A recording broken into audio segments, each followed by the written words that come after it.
Hello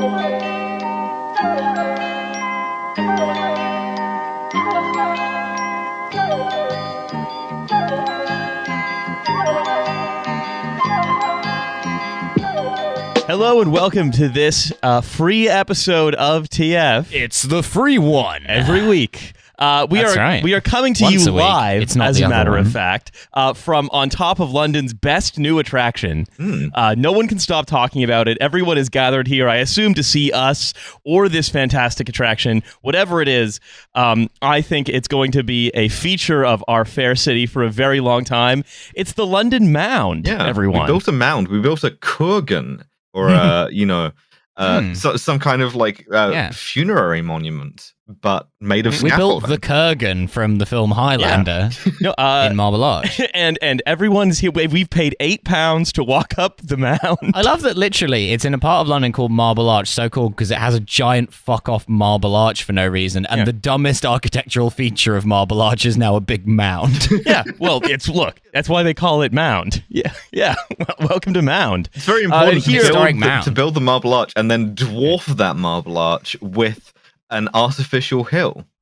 It's the man where we used to hang the nonces. Yeah, it's culture. Simple as. And with us on top of the fantastic London Mound, it is friend of the show, returning guest, James Meadway, who I believe now has access to free premium spirits and also 10% off at Bath & Body Works. James, welcome. Thank you. Yeah, just admiring the view up here. It's quite something. Well, on the Mound. There are some bins. For those of you who may not be in Britain, you may not be familiar with the British tradition of incredibly shit public displays of sort of art, performance, various sort of awful installations that seem to cost millions and millions of pounds. And in this case, is a big pile of a big scaffolding. Well, not that big even. An 82-foot pile of scaffolding covered in some sod and some mostly dead trees. Oh, not sod. And there's a shortage of that at the moment. The thing is, right, it's arrayed in sort of a way that the slope is very high, right, because it's a mound. In order to get the trees on this, what they've done is not plant the trees on the sod. What they've done is they've cut through, put the trees in a pot within the scaffolding and let them poke out of a hole. It's just it's a tremendous experience. It looks like tremendous. It looks like a hill rendered on like a PS1. Well, no. What happened? What happened is PS1 Hagrid is the game's keeper. The draw distance in Zone 1 is actually very low. The ground is quite glitchy around there. It kind of reminds me of like the terrain that the type of like grassy terrain that you'd see on like Warhammer boards. Ooh. Yeah, absolutely. Yes, flock. Yeah, or model railway. Somebody with a real model railway fixation has been allowed to. Well, James. So what happened? What's happened here is they've spent Westminster Council has a £150 million plan to basically bring people back into the city of Westminster following the pandemic. And personally, I think building this scaffolding with some dirt on it was a great way to spend 2 million of those. Come and get the novel coronavirus on a mound. Everyone wants to see the mound because you have a fantastic view of the area directly around the mound, which includes some bins and a traffic roundabout. Oh, I live around the mound. And like some big roads. You oversee. What I was going to say was that like I thought people were initially a little harsh about the mound in the sense that like if it was this public area that you could like maybe hang out in, like maybe you could sit on top of it. Perhaps that would be a good. But like not only had they like really fenced it off, but it's like very likely that if people try to use this mound for the kind of so-called public purpose it was designed for, i.e. to like maybe have some space to like hang out with your friends and everything, like it's just going to be really heavily policed as they look for teenagers like doing mound nos. Unit.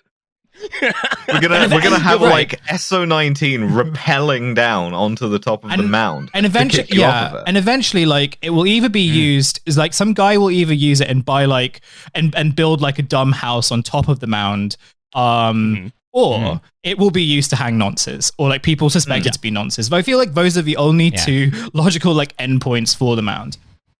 They should conduct tests on nonces, I think, on the mound. I think they should do like ducking stool, like putting them on under heavy rocks and just see what happens. So basically, you might not surprise you to know. Flora Gill coming up with some ideas. It might what to do on the mound. Auditioning for the role of nonce finder general.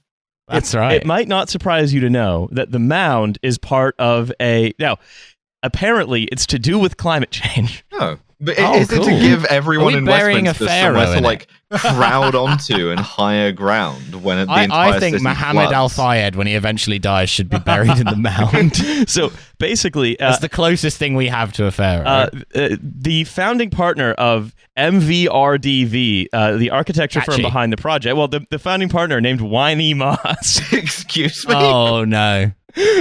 Said, sorry, it's called Mr. Masayoshi. It says, it's a big pity that the hill didn't appear finished, saying the vegetation was a bit modest, but the dream behind the project was to create a space that would make people think about how the city could be made greener and used to combat climate change, but that message seemed to be lost this week. And by greener, we mean sort of grayish browner.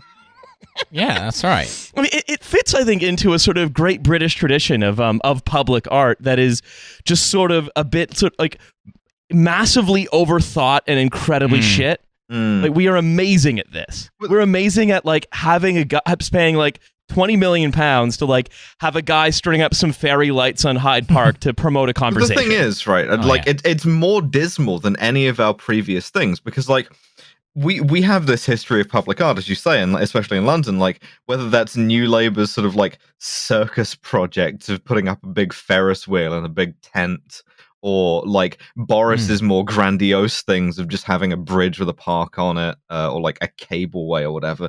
But now Boris has been kicked upstairs, and we just sort of have, I don't know, how about we do a hill? Yeah. Come one, come all, and look upon the weapons of mass destruction. Why not check in on the Moor in his hiding place? This is basically what the Millennium Dome was originally intended to be, I think. Well, it's kind of one of those. It's in the tradition of those dreadful sort of, you know, every Christmas you get these kind of winter festivals. So it's complete blowout, and then you charge 15 quid to sort of wander around, look at some fairy lights and a half-starved deer. It's 20 that kind quid of, to get into the Saturnalia? Fucking piss take. It seems to be as well, right, that there is a sense, I think, that every council in Britain is just desperate to be defrauded, right? Well, that's true. Oh, yeah. And they're right, to be fair. Absolutely. Where, like, if someone comes up to them and just says, I am going to create something that is so sort of magical and green and enticing that the people who live in the borough will be unable to resist flocking from their homes and stimulating the economy. And North Haverbrook Borough Council. Basically, yes. Every English council is a kind of like bumbling medieval oaf wandering around, getting sold a different collection of magic beans. And I think really they are I think most of them are afraid of being like sort of looked down upon by an urbane Dutch architect, that they're like, yes, I love a hill. Please make a hill. I understand how it will work. Yeah, I think the energy of the average like kind of British council is they're constantly being like incredibly deferent to like sort of ridiculous con men, and then as soon as you need a service from them, they're being like, no, fuck you. Well, that's not something we do. No, we have to deal with this con man. Own a turtleneck. I was dealing with Hackney Council this week, and they were pulling the incredibly weird power move of whenever I sent them an email, replying to my email, but in a way that made it clear that they had not read any of the contents of my email.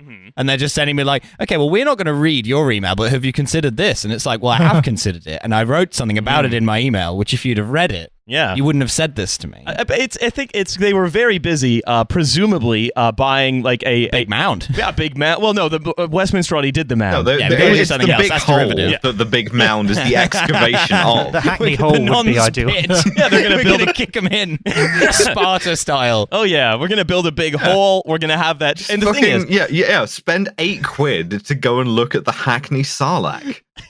Yeah, that's right. £16 definitely don't get kicked in. You can go to the area with the railing. The prison from The Dark Knight Rises is coming to Mare Street. That was my favorite escape room. So Bane was raised in an escape room. They say you've really adopted Alcatraz. The company which describes itself on social media as a team that creates happy and adventurous places, blamed the chaos facing the Mound on London's challenging weather and the unpredictability facing the Mound.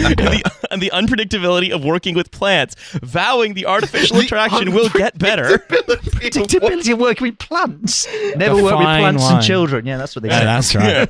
You can never tell what a plant's going to do. It kind of exposes this like fairly big problem, which I think is like very evident in like the council that I live in, and like lots of other councils where like there's kind of like quite obvious gentrification going on, which is that like you have pressure on councils to make stuff that can be used for public consumption or like things that are like publicly accessible.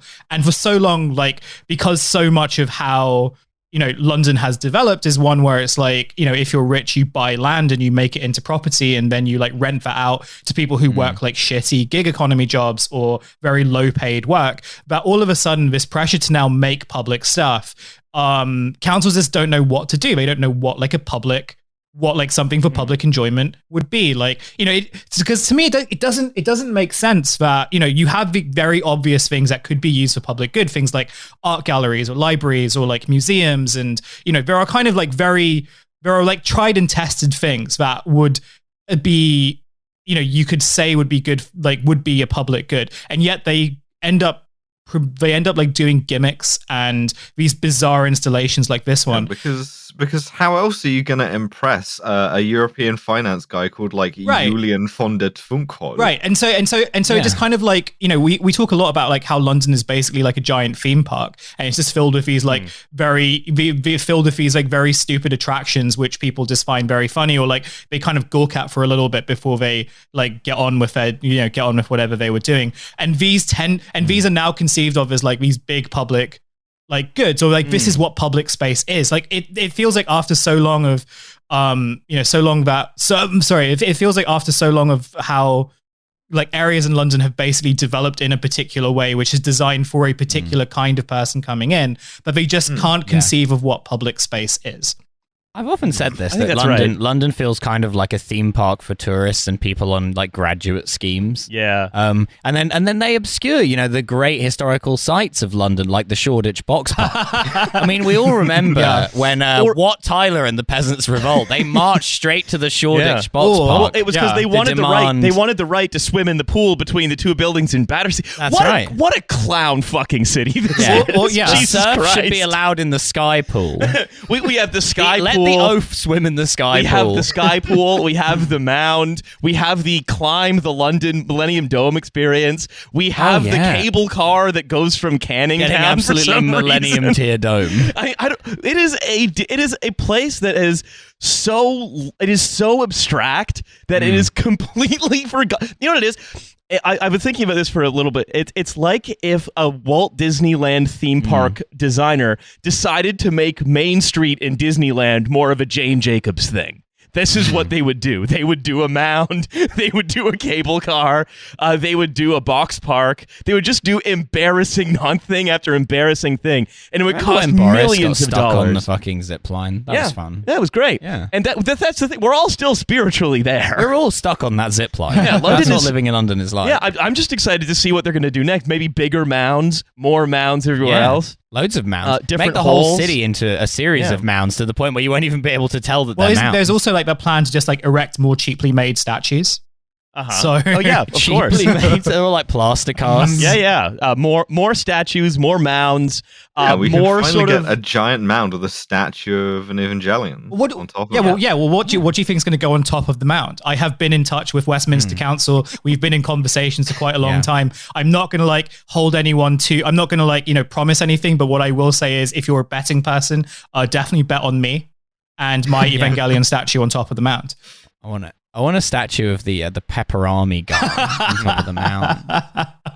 Maybe the cheese string guy. I think the London Mound overall is just one of these examples of the cancellation of the future is depressing, but also we forget deeply vicariously embarrassing. Yeah, that's right. I love how low poly it is. I genuinely do. It's actually, that is very fun. They promise it's going to get better, so we're going to eat our words, I assume. When sorry, have they just can only invented get better patch notes for a hill? They promised that when How do you fuck up building a hill? Well, you call it a mound. Why do they call it a mound? I just think burial mounds. I don't think anything good comes out of mounds. Milo, we should get a Motte and Bailey. Why did they fuck up building a mound? It's a Dutch architecture firm. They don't build mounds. They dig ditches. Ah, of course. That'll be why. Yeah. You see, the interior of the mound is interesting. It's actually filled with shoe polish. That's right. Anyway, so that's the mound. And look, maybe when we update to spring, they'll patch the mound and like the plants will look more realistic. Get like will be mound like of higher the year poly. DLC. Yeah. I hate it when the Chinese tourists keep clipping through the mound. It really takes me out of the experience. So I thought I was done with the mound. I have one more thing to say You about will the mound. never be done with the mound. Oh, the mound is like it's the sixth mic, basically. Here's an idea: mound and pound. Is that anything? Sure, why not? Yeah, go up the mound, get a pound. It costs £8, so get a pound off going up the mound. Yeah, £8 to go up 82 feet of stairs and look at a car and look at a big road. Yeah, awesome. I love the Edgware Road. It's great to look at from above. Which is kebab. There are some guys smoking shisha over there. It's also perfectly in height to have your view of anything else blocked by trees, which is just great. Awesome. And they said, well, we didn't plan for this because when we were planning for it, there weren't trees in bloom there. And there never will be again. No. I mean, it's the obvious, like, it feels like they made it up as they went along. But the other thing was, like, if you look at the design renderings, it actually looks like a quite sort of lush bit of greenery that sort of erupted from the plaza beside Marble Arch. But of course, that could never have been executed. But much like so many of the companies we talk about, the point of the design was just to get the thing sold. And now the Dutch architects are just like, what are you going to do about it? You bought the mound, buddy. We talk about the bins because Dutch Don Draper just being like, yeah, it's sound as a mount. You got to buy it. It's going to look great. Tell me about the bins. The bins. Okay, so in every photo that I've seen of the mound, the entrance to it where you queue is just surrounded by like a long stack of council wheelie bins, dumpsters. And also there's like an unfinished construction site with no apparent work going on it directly next to the mound. So like even if the mound had been good, the second you perceive anything on the periphery of the mound, you remember that you were in London, which is not a functional city. I mean, it's just Britain, right? Like a sort of massive on the mound. Yeah. Are they doing the Greek tax evasion thing? Where, you know, like in Greece, you only have to pay property taxes on renovations to your house if you complete the renovation. So, like, every house in Greece has like a tiny bit of scaffolding on it. Who can say? Yeah. But I think we have to put aside our mound for a while. Put aside. It's time to put away childish mounds. Yes. I'm done with the mound for now. Okay. Am I done with the mound? Will be back. Am I done with the mound forever? No. We will be talking about the mound again. I love the mound so much because I want to get into an article that James has coming out for Open Democracy soon, which sort of is a kind of part two to what we talked about in our the mound. Well, yeah, it's he wrote an article about the mound in Open Democracy. In a sense, he sort of did. In as much as the article is about James is looking very uncertain. Well, in the sense that the article is about wither the active state now that sort of coronavirus has forced that to happen. And that sort of is a bit of an answer to what we said in episode 1 of season 3, which is, well, the neoliberalism as you sort of know it is going to be replaced by something else because it cannot continue. By building mounds. Yeah, it's neo-moundalism. Yeah. But before we do that, I want to do a quick startup. Okay. It's called Stepladder. It has nothing to do with literal mound. Yeah. Got to get on top of the mound somehow. Yeah. Well, and so I'm going to ask our guest, James. It's called Stepladder. It's called Stepladder. What do you think Stepladder does? Reminding you, it has nothing to do with literal stepladder. Well, as usual with these things, it's the relationship between what the company does and the name given to it is completely like non-existent. So to assume is almost anything that has nothing not only to do with not step ladders, but anything that might plausibly be associated with a step ladder. So anything to do with height is probably ruled out. Anything to do with actually climbing, anything to do with anything that might actually be useful in some circumstances can probably rule out. Anything to do with your biological ladder. I'll tell you this: they're often very heavy-handed, poorly thought out metaphors. So, Milo, heavy-handed, poorly thought out metaphor. It's called Stepladder. And I'll give you one more hint. It describes itself as a collaborative blank platform. Collaborative blank. Is it like a thing, like an incubator? It like brings people together to come up with a bad business idea. Okay. It does bring people together, not to come up with a bad business idea. Hussein, Stepladder. I assume it's something to do with jobs, and it's something to do with like it sounds to me like it's some sort of convoluted mentor scheme. It's convoluted, but no, it's not to do with jobs or innovation. It's called cocaine. I genuinely have no idea. Stepladder. Is it maybe like some kind of like nested series of loans?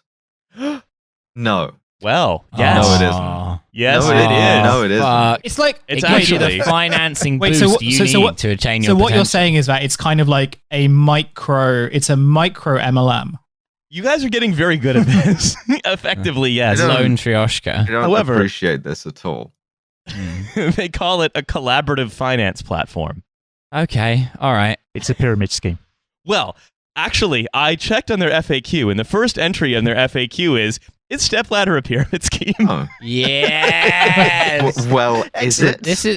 This is like the thing where, you know, the rule of headlines where any headline question can be answered with no. Any FAQ on the website one that can be answered with yes. Yes, it absolutely is. So it's a collaborative finance platform. You're struggling to raise a housing deposit? Work on your credit score, raise a deposit. Work on your credit score, asterisk, raise a deposit, and achieve your financial goals. So, is Stepladder a Ponzi scheme? In the early days of setting up Stepladder, this was one of the questions we were most often asked. I really distrust that they had the chance to answer with no as the first word, and they didn't choose to do that. Yeah. Like, you can just lie. Like, do they not know that? But guess what? They're like, well, strictly speaking, not exactly. The Financial Conduct Authority don't put Ponzi schemes on their register. And B, if we were, would those guys over at the Financial Conduct Authority have put us on their register? They don't put things called Ponzi schemes on their register. Yeah, you have to pretend to not be one for like a whole 45-minute meeting. Who could do that? It's very thorough. They come around and they ask you, is this a Ponzi scheme? And you have to go, no. Yeah, they go, well, okay then. Yeah, well, if you'd said yes, we'd be having a different conversation. That's right. You've been in a lot of trouble right now. We'd say, hey, don't say that. Yeah. Hey, say something else. You got to say something different. B, if we were, we'd have closed down by now, or you'd have read about it in the press. Ah. No Ponzi scheme has ever been long-running or successful. No, here's the thing. Sorry, that's their actual answer. Yes, that's their answer we from their FAQ. can't possibly be a Ponzi scheme because we'd have been caught if we were a Ponzi scheme. Yeah, exactly. we filled in the form that said we weren't, and everything's fine. Could a criminal do this? And then like a little bit of juggling or something? So and people go, ooh. So basically they say it is a method, so it's peer-to-peer lending. It's a method of raising money. And basically what you do is you sign up and then you join with a goal. So let's say you want to raise £10,000 towards your housing deposit. Sure. You then you sign up, you get put into a circle with other people who want to raise £10,000. A drum circle. Yeah. You each pay into that pot of money, let's say £500 a month or whatever. Right. And then as soon as there's £10,000 in it, it gets randomly allocated to one of you, but everyone has to keep paying in until all £10,000 is raised for everyone. We're genuinely getting closer and closer to Tontine, the startup. TONTN. So basically, right, it's instead of having a deposit, and again, this is just ways that we're sort of solving the housing affordability crisis, ways that startups are coming in to, quote, help solve the housing affordability crisis by instead preying on people while trying to afford a house. Help you over leverage yourself. And how do they make money from this? Oh, hell, they charge a microscopic 5% management fee. Oh, only 5%. Only 5%. Oh, it's 5%. I got this right. It's a lottery. Well, you're guaranteed to win at some point.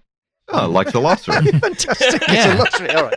So, the lottery, if you buy 14 million tickets, you're probably going to win. Yeah, it's basically, so it's, let's say there are 10 of you. You're all putting in £10,000 a month. You all want to raise 10,000. So you're all putting in £1,000 a month. You want to raise £10,000. So for 10 months, each of you puts in £1,000, and then each month, one of you will receive the £10,000. But again, minus the quite onerous 5% management fee taken by the company, that all they've done is sort of put you together. And then they also make money another way, which is by connecting you to the kind of mortgage broker that will accept a loaned deposit. Because once you have your deposit, you still have to keep paying. Yeah, of course. Yeah, and the only mortgage brokers that will accept a loan deposit, generally speaking, are ones that charge relatively high interest. Fantastic. So what we've done is we've... Some sort of lone marine animal. Yeah, exactly. Lone fish, a lone clownfish. One of those, a lone manatee. Yeah, a lone manatee. Also, I checked, Stepladder is not covered in the Financial Services Compensation Scheme, which means if it goes bust, you are fucked. Yeah, well, that's good. Yeah, but, and the thing is, right, this company has received, I would say, quite a bit of almost puff press coverage. Yeah, from us. Yeah, right now. Obviously. Hey, and this is financial advice. You should go invest in this company. It's not financial. Legally, it's not financial. Legally, you don't do that. No, don't do it illegally either. Yeah, don't do anything. Yeah, don't do anything. That's our advice. It's not investment advice. Neither invest in it nor don't invest in it. Yeah, we are offering you contradictory, non-existent advice. You can just go jack off instead. This is anyway, jacking off advice. You might be asking, well, hang on. And also, by the way, again, this company is funded to the tune of, again, millions of pounds by various London-based VCs because it's a London-based company. Of course. Only a British company could be like, people saving for a housing deposit. An American company would be like, figure out a way to like turn your house into something they can rent you. A British company would be like, he's saving for a deposit. Fuck him. Yeah, I think that's the wrong accent for the kind of guy who's running this company. Yes, it's true. Oh, did you know there are some people who don't have a housing deposit because they haven't had the foresight to have wealthy parents? Well, I say, Hugo, I think we can get in on this. I think there's a market here. And if you don't finish, if for some reason you're not able to pay, you get kicked out of the circle and given your money back less the fees, which means it's basically a savings account at negative 5% interest. Fantastic. Yeah. You're buying German government debt. Basically, but with none of the security, and also you can't do anything with it. No. If anything, it is less secure than German government debt, because at least, the ECB may print money to pay that debt if it's German. Maybe.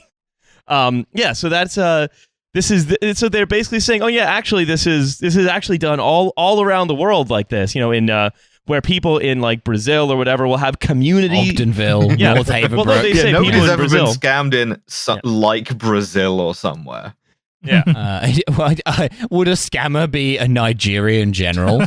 No. So basically, it is a way that communities in Brazil will raise money between them in a way like this, where everyone's like, I want to get a new dishwasher, and then like they will pay into a fund and do it like this, right? But these guys have figured sponsored Flexos in the town square. These guys have figured out a way to basically to make that evil, to make that profitable for them and their investors, and dangerous and risky for you. This, unlike many of the startups we talk about on this show, is actually very profitable, I would imagine, because this is just like you just take people's money in exchange for nothing. All I'm thinking is that there's like 5 of us plus, Yeah, that's true. I've got an idea if anyone's interested. Okay. Yeah, we should. Is it a tontine? Is it a Trashfuture mound? Yeah, that's right. Exactly, that's right. We should put in £10,000 each, so that we can buy a mound. I see immediately one problem here. Yeah. Yeah. Well, okay. Well, look, we just don't tell Nate, and we just build a mound at the new office. Mound. Yeah. I think we could Our really one parking space is just a fucking mound. I really think we could make a great mound. Look, if we just create a tontine to fund this mound, we can bring it all together. I think people would come to see the Hackney Mound.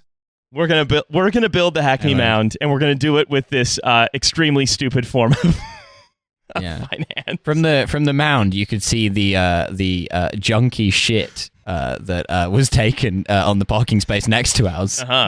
You could also see the Sainsbury's. Yeah, you could see that. No, that would be blocked by the building. You could see the Shoreditch Box Park, and if you look really far ahead, you could see the Croydon Box Park as well. Yeah, a view of all the box parts. Oh, we could get one of those, coin-operated binoculars. That's how we recoup the money. But it takes we're thinking like business people. 4 2-pound coins for 30 seconds of looking through the binoculars. That's right, yeah. The binoculars do not work. No. No. They're a kaleidoscope. Yes, that's right. It's a viewfinder of all of pictures it's a viewfinder of different box parts. Yeah. It's got pictures of us in there. Yeah, why not? Yeah. Look at cool guys. Yeah, picture of that time we went to Russia. Yeah, exactly. It's just me, Riley, and Karl Marx. Yeah. No. So that's Stepladder.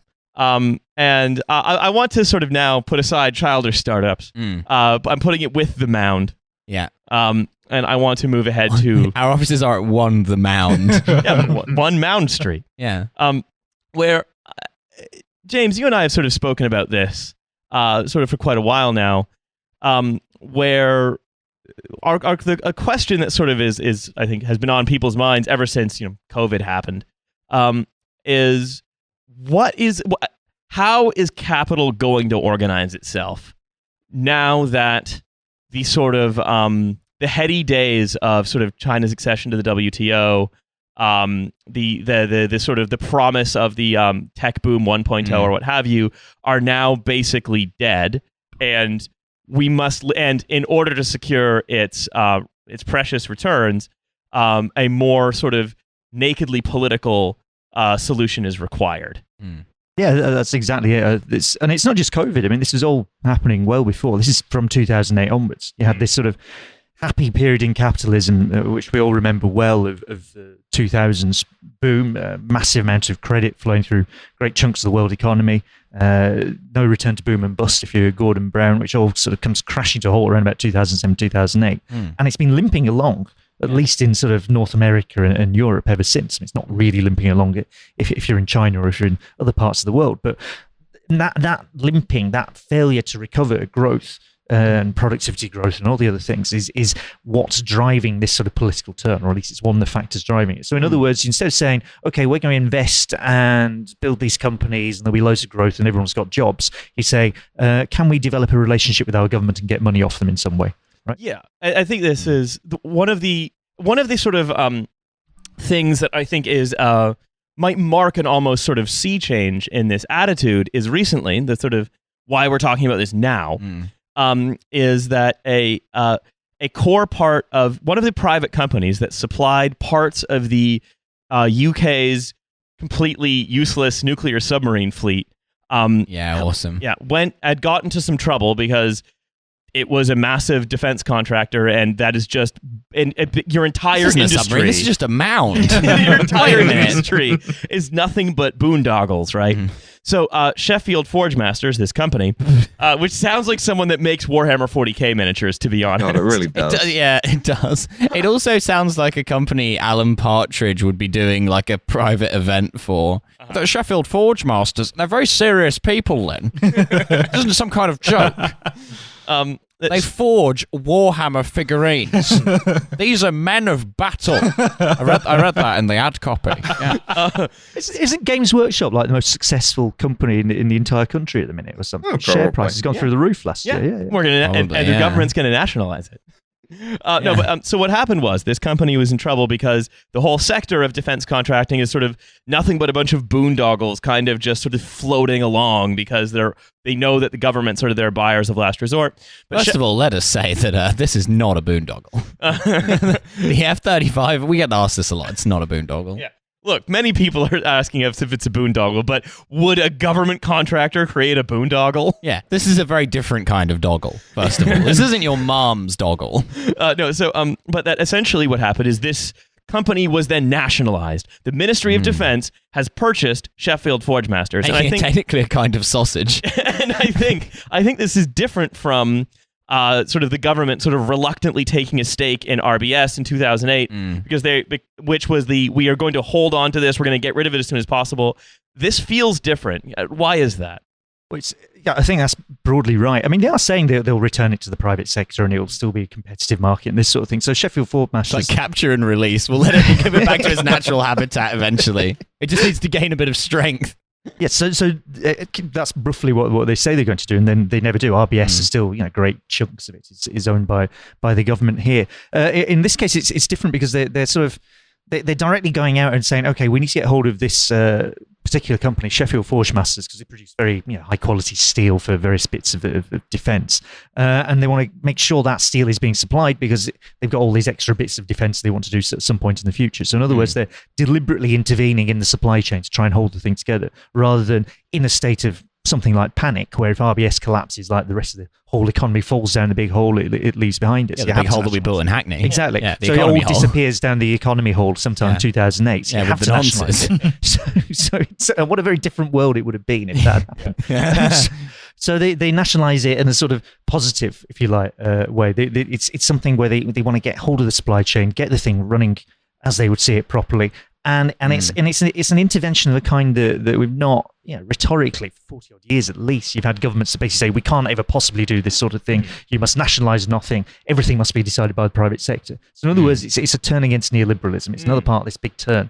You see, not just here, actually, you see it in America, see it across Europe, similar sort of things happening. And I think when you say sort of turn against neoliberalism, and I sort of will turn back to some of my co-hosts here, right? I think it's very easy to think what you mean is turn against capitalism, when what you really mean, I think, is capital has sort of has decided it does want the state to do certain things to solve certain problems for it, right? That's exactly it. It's exactly. I mean, the trouble is, if you say, "Oh, it's a turn against neoliberalism," it's on the way out. People sort of think, "Oh, that's good. That means we're going to get something much better, and it'll all be like some happy social democratic Shangri-La." It could be worse. It could be very significantly worse. So you have a big, increasingly authoritarian state sort of taking great chunks of the economy into its hands and deciding what they're going to do with it is not necessarily a brilliant situation to get to. So everything could easily get worse. I can't see how that could go wrong. Yeah, that's right. Would the authoritarian state do anything bad? Your silence speaks volumes.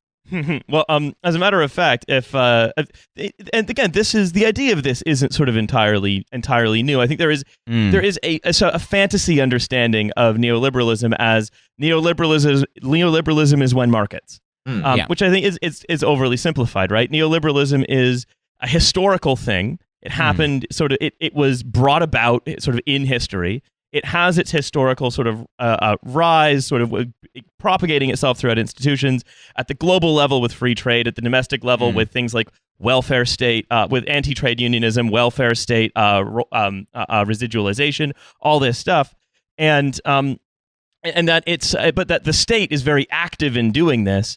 It's that the state is active as a facilitator rather than, say, an owner or an entrepreneur. And if you want another example of an entrepreneurial state, did you know that a firm called In-Q-Tel has recently purchased a large stake in a British company called MindTech? MindTech being a company... This is just CompuGlobal Hypermegacorp shit. Like MindTech being a company that creates data to train CCTV, AI-enabled CCTV cameras on. Cool. In-Q-Tel is, of course, owned by the CIA. Again, that's just like they say it on their website. We are the CIA's investment fund. Nice, and great. So this can't be bad. If you want to know what states are investing in, they're investing in data to train AIs, surveillance focused AIs, steel to make nuclear submarines. They're investing in but what are they investing in versus what are they not? I mean, Alice, we were talking about this earlier today, right? Sort of this history, this decline and fall, this demarcating the big gray ideology box, as you call it. Yeah. I think it's possible to make too much of this as like a symptom of decline of neoliberalism. I think it's certainly we've seen that we're sort of in crisis mode because some contradictions have been heightened, and now things are getting a bit difficult for capital sometimes, particularly if you want to do stuff that seems important to you, maintaining that economic system, whether that's having steel to build things with, or having CCTV cameras to watch people with, or whatever. But I think it's possible to make the mistake of believing that this is sort of some grand retreat from neoliberalism, B, done by people who really believe in neoliberalism, right? And that's a distinction I think it's important to draw. There's a couple of ASI freak shows who look like haunted Muppets, who really do believe that like the freer the markets, the freer the people, right? But like for the most part, the ideology at work here is still basically just me and my friend should get rich, and everybody else is just kind of like gonna have to deal with that. Yeah, it's been much harder recently here at the fund. It's not been so straightforward. We've had to cut back on some of this stuff. Gary, the plumber, is not calling me back about the apartments we own in Kettering. It's been trouble getting hold of him. I think he's going through a divorce. We've had to fire some of the twinks who suck me off. Oh no, not easy, them. They're all suffering. I genuinely, though, I think it is a case of like kicking the can down the road. I think it's a way of like keeping these things in-house for exactly as long as you need to get them working, and then doing the catch and release thing. And just kind of hoping that the problems go away on their own, which is very funny to me. I also do this.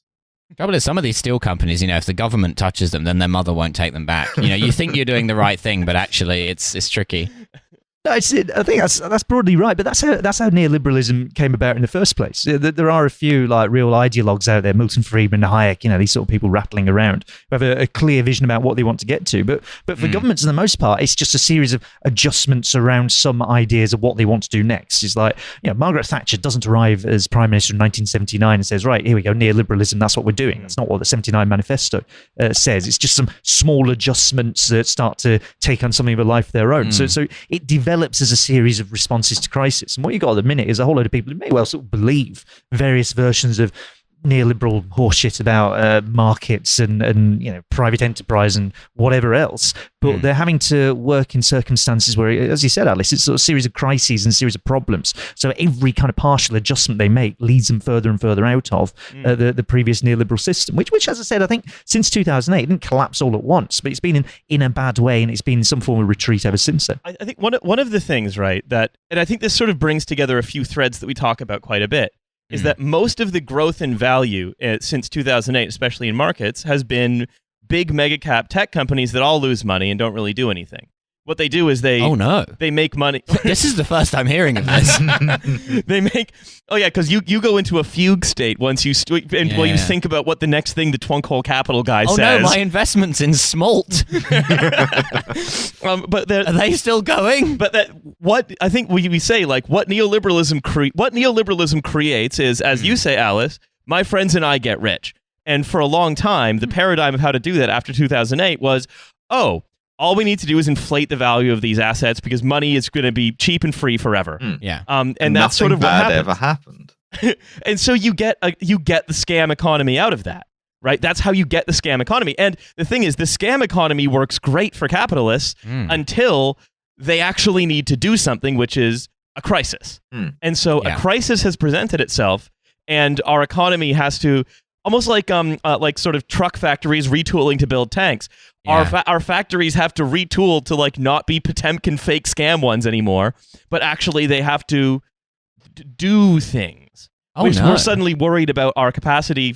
In the U.S., there's a massive panic about the capacity to not make, for example, PPE anymore, right? And I think what this does is it means that there is a strategic state that is again sort of solving problems in an ad hoc way, but that because all of those problems are sort of different symptoms of the same thing, which is, oh shit, we forgot that sometimes production has to actually happen. Yeah, occasionally. It can't all be just people giving each other pieces of paper that say stuff on it. Yeah, like they have to be connected to something. You can apply a great power lens to this. There's a lot of anxiety, for instance, about China as like.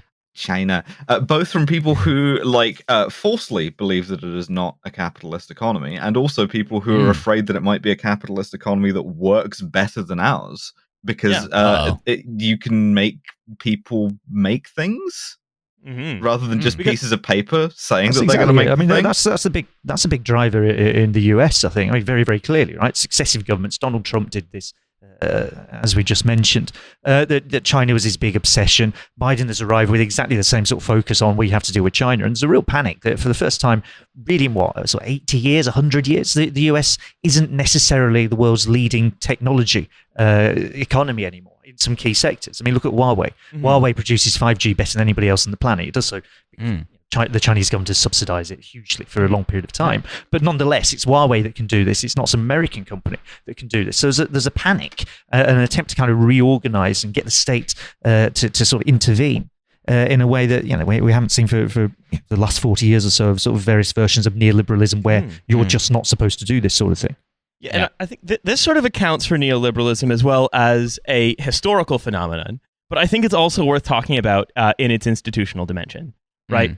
Because as we mentioned, right, there are the institutions of neoliberalism as we describe it are, as we mentioned, the WTO is like the granddaddy one, right? But also, for example, the Job Center and the DWP, that is also an institution of neoliberalism because it is dealing with, say, like one of the things that the state has to do is deal with labor market fluctuations, right? The job center is where they make the jobs. It's where they build the jobs, Exactly. You need jobs for the economy, so that's good. Job coach, that's a job. Yeah, exactly. But I mostly work in the Potemkin business. There's a lot of money in it. You'd be surprised. But that the state needs to do things in a certain way, and that you might ask yourself sort of, as we sort of find ourselves transitioning into an era of different and crucially probably worse, you need to ask where is it neoliberalism in retreat and where is it not? Because it's certainly not in retreat from the job center. It's not in retreat from the job center. It loves the job center. It's also not in retreat from our moronic public procurements such as the Mound. No. Which again is I think is a perfect sort of farce of neoliberal public procurement, which is, of course, we must encourage people to come to this place so they can shop. So we're going to look at a bin. We're going to have a bunch of like Dutchmen come and build a hill by a bin. What will the Americans think if London is the only global capital without a nonce hole?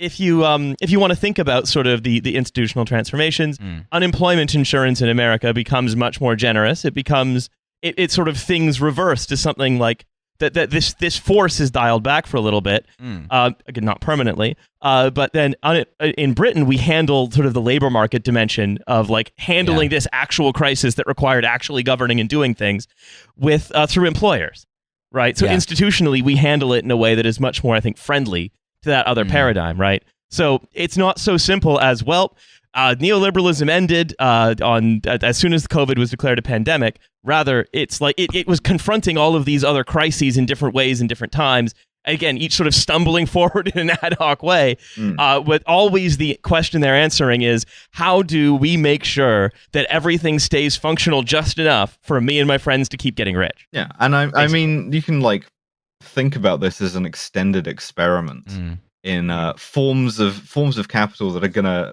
successfully defend me and my friends getting rich, like that natural party of government.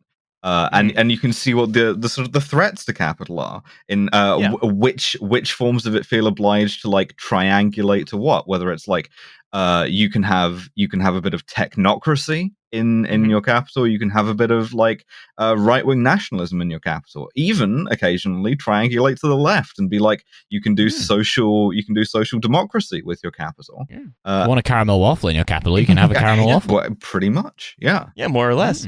I mean, I think then it's like you can almost sort of take that social democracy. It's so gratifying to me that comparatively few of these experiments and like how are we going to like make capital work have like gone there, because to me, once capital starts getting like, we can do social democracy, that's very much you wouldn't hit me, I'm just a little birthday boy and I have glasses. That's right. Yeah. What will the end of neoliberalism mean for the bounty of the sea and the birthday boys who are reliant upon it for their reward? Look, I'm just a little guy. Yeah. I'm just a little guy, and it's my birthday, and you can't be mad at me. So, this actually works in Russia. I've definitely told this story on the podcast before, but there was a time when my friend was outside a bar and we were all like drunk as shit, and this guy was about to like fully punch him, and I just went over and went, "But it's my birthday." and the guy went, "It's your birthday. Happy birthday!" And he got so distracted by wishing me a happy birthday that he no longer punched my friend. James, back to sort of read the article that you have coming out, right? We chart this thing in history. We look at it institutionally. But also there are the institutions that are sort of non-public. Institutions like Amazon, like Facebook or whatever. Like Facebook sort of making, if we recall, right, last year when they were testifying in front of a Giga Chad Greg Stubbe. Oh yeah, Mark, big guy. Yeah, Mark's big guy number one, Greg Stubbe. Zuckerberg's main point was, you need an American-style social network that's going to have American values, that's not going to be controlled by China. Right? It is, again, it's playing on that same paranoia.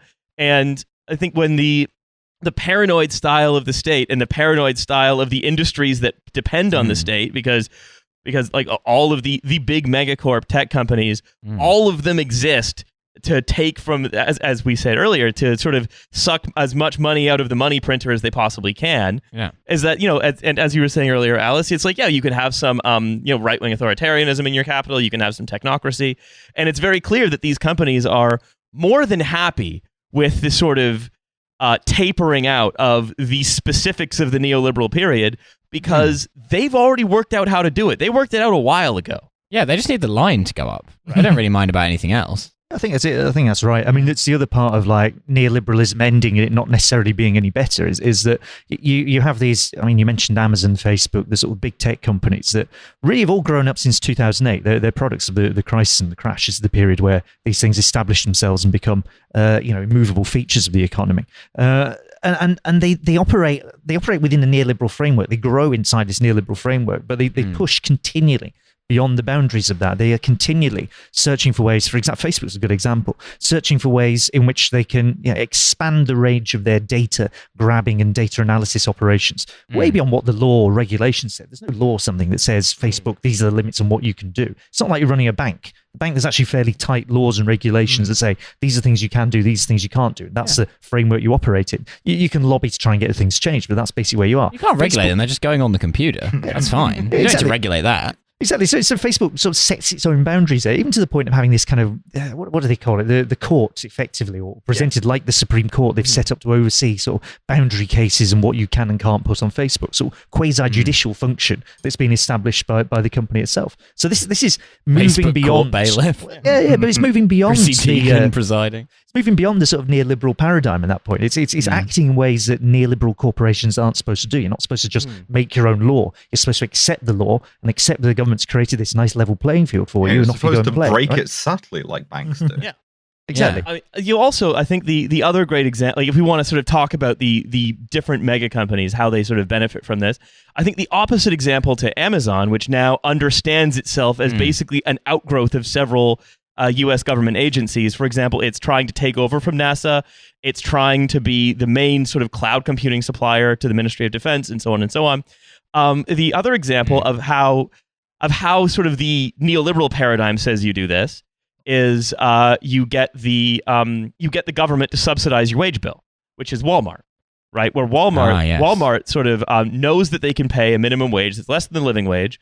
They know that the costs can go up and it's fine. They know they can play a role in driving costs up, because as long as they keep consumer products cheap, which they're happy to do because the labor is cheap, then the government is happy to very quietly subsidize their wage bill with things like food stamps or with things like things akin to what we would call universal credit here, wage top-ups and so on. Happens here as well, yeah. Because I mean, basically none of the supermarkets pay a living wage to their like basic rate staff. And I bet a huge proportion of them are on some kind of state income support. Yeah, and so essentially what's happening is you are paying but that is the neoliberal way to do this, right? There are a complicated set of you might say technocratic pipes of money where it all sort of goes through the employer. The entrepreneurial state is nowhere to be seen. It is merely individual men and women. And I mean, again, I'm talking purely about the ideology. I'm like sort of saying, look at the shadows on the cave wall. They're doing something different. Yeah.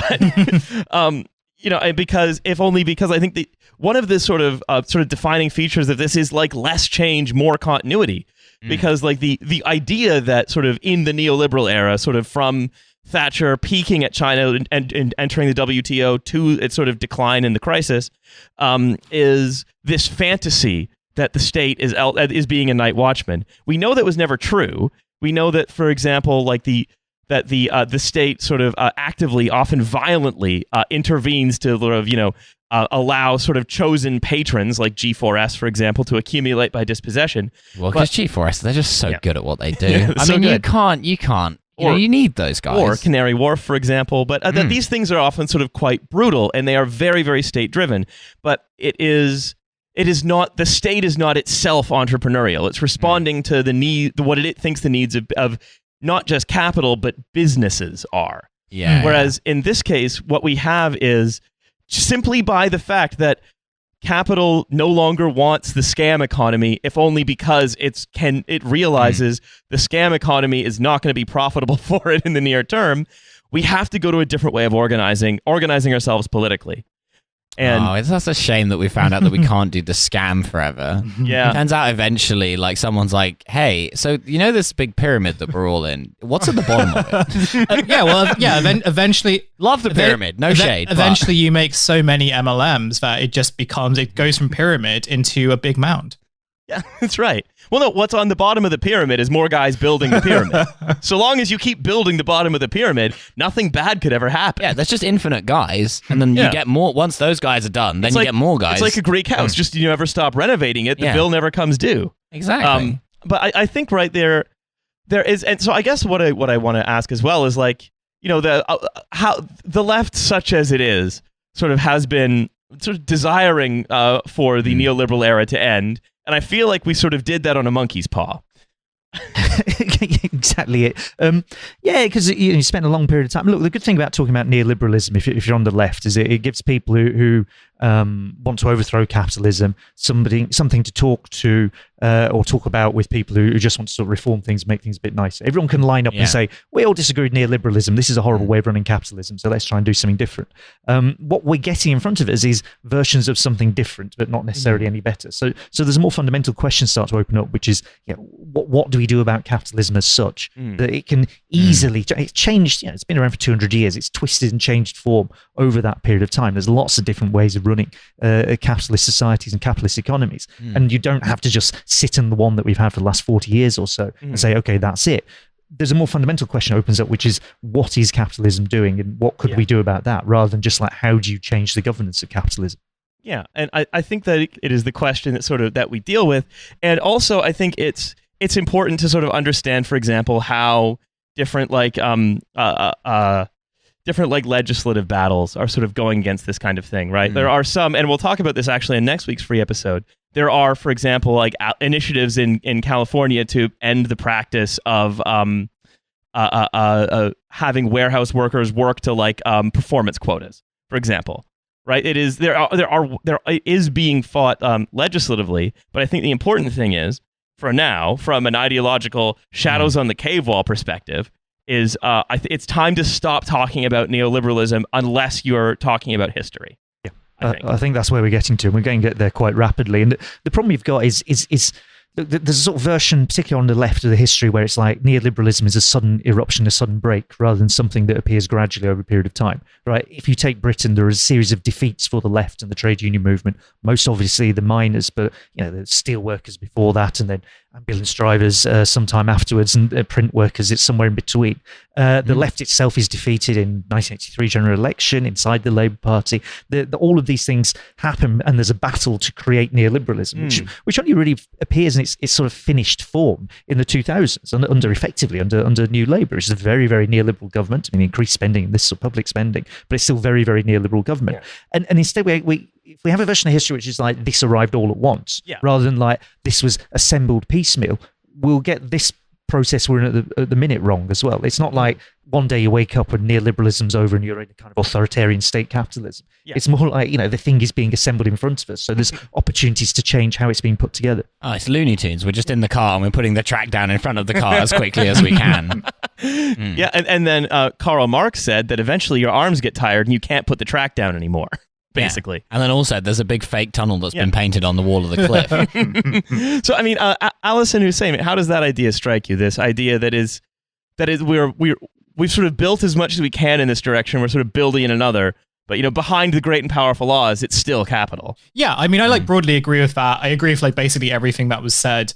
Like one thing I've sort of been thinking about a little bit is like really kind of, I didn't want to call it post ideology, partly because I can't do the Zizek impression of it, but also just because I think that might be a bit of a reach, but it definitely like feels as if, and for a long time it's felt as if, kind of conversations about this being either the end of neoliberalism or like an extension of neoliberalism feels kind of misplaced. And it feels kind of misplaced on the basis that there doesn't actually seem to be like a real strong ideological, even within like conservative and right-wing like movements that I've been watching, there doesn't seem to be like any real commitment to an ideological goal. What seems to just be the case, and like I think you can also see this in this real kind of impulse and demand to kind of keep on trying to ignite culture wars, is this real distraction from the fact that like ideologically the people who would have identified as neoliberals like really genuinely think beyond like the ASI freaks, like they've all kind of admitted that they failed.